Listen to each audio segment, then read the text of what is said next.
सुभाष चंद्र बोस। सुभाष चंद्र बोस को हम नेताजी के नाम से भी जानते हैं। उन्होंने भारत को स्वतंत्र कराने में महत्वपूर्ण भूमिका निभाई। उन्होंने भारतीयों को एक नारा दिया, तुम मुझे खून दो, मैं तुम्हें आज़ादी दूंगा।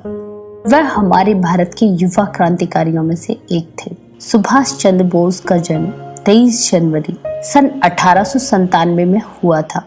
उनके जन्म के शुरुआती दिन उड़ीसा के एक कटक नामक एक गांव में गुजरे। वहां उनके माँ बाप उनके साथ रहते थे। सुभाष चंद्र बोस की माँ का नाम प्रभा देवी और पिता का नाम जानकी बोस था। उनके पिता एक सरकारी वकील थे। उनके माता पिता की 14 संतानें थीं। उनमें से 6वें स्थान पर सुभाष चंद्र बोस थे। उनके सभी भाई बहनों में शरद बाबू उनके सबसे घनिष्ठ थे। सुभाष चंद्र बोस ने प्रोटेस्टेंट स्कूल में प्राथमिक शिक्षा ग्रहण की, जो कि कटक में ही स्थित था। उसके बाद रेवेंसा स्कूल में भी पढ़े। यहाँ के प्रिंसिपल के उच्च विचारों का उनके ऊपर गहरा प्रभाव पड़ा।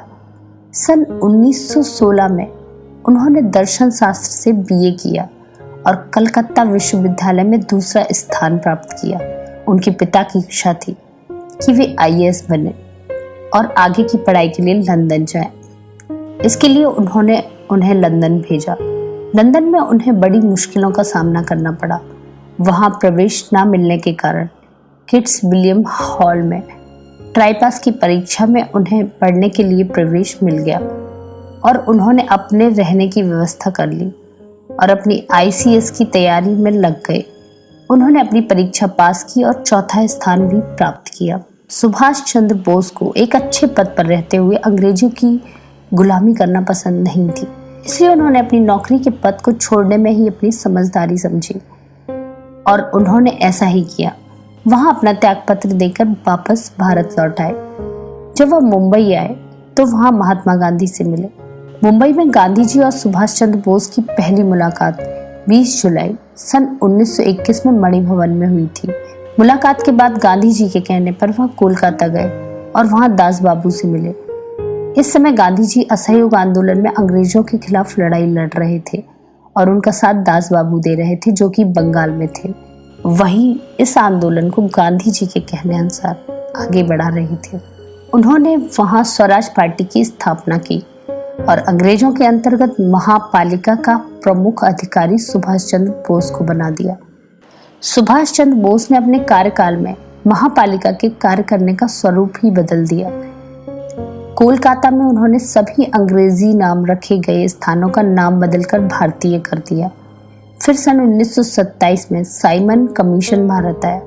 इसको भारत से दूर भगाने के लिए सुभाष चंद्र बोस को मिलाकर कुल 8 सदस्यों का एक समूह बनाया गया। सन 1928 में मोतीलाल नेहरू इस आंदोलन के अध्यक्ष बने। 1928 के वार्षिक अधिवेशन कोलकाता में सुभाष चंद्र बोस ने खाकी वस्त्र पहनकर उनको सलामी दी। 1930 में जवाहरलाल और सुभाष चंद्र बोस पूर्ण स्वतंत्रता की मांग करना चाहते थे।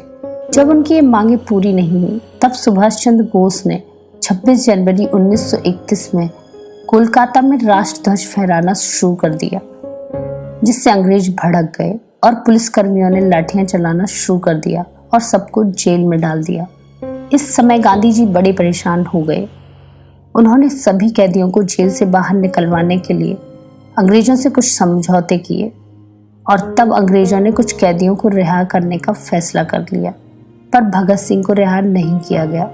सुभाष चंद्र बोस ने गांधी जी को अंग्रेजों से किए गए समझौतों को तोड़ने को कहा, पर वह नहीं माने। अंततः भगत सिंह को फांसी दे दी गई। इससे सुभाष चंद्र बोस कांग्रेस और गांधी जी के इस फैसले के कारण नाराज हो गए। सुभाष चंद्र बोस अपने पूरे जीवन काल में 11 बार जेल गए। सुभाष चंद्र बोस जब 1934 में अपना इलाज कराने के लिए ऑस्ट्रेलिया गए, वहां उनकी टाइपिस्ट के रूप में काम करने वाली एक महिला से मुलाकात हुई, जिसका नाम एमिली था।